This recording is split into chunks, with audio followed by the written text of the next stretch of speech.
Ituturo ko naman sa inyo ngayon kung paano mag-turn on ng location pag kayo ay nag-a-upload ng inyong reel. Kailangan naka-turn on yan. Itong location na ito.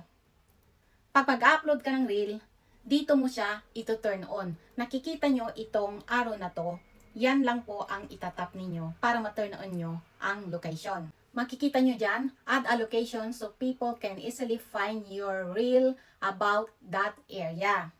Para din ma-detect ni algorithm na kayo ay legit. So, itap nyo lang yung arrow na to.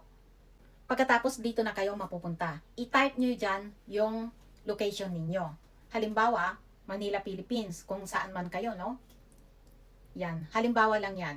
Yung sa akin naman ay, ayan na sa taas. Itatap ko lang yan. And then, mapupunta na yan dito. Ayan na siya. So, ayan na yung location ko. Okay na yan. Ganyan lang po kadali mag-turn on ng location.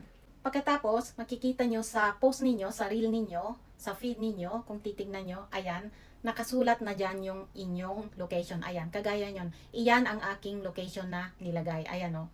Nakasulat Japanese words kasi yan. Pero, nakasulat din yan sa English. Ito yan o. So, ganyan lang po. Sana nakatulong. Thank you for watching.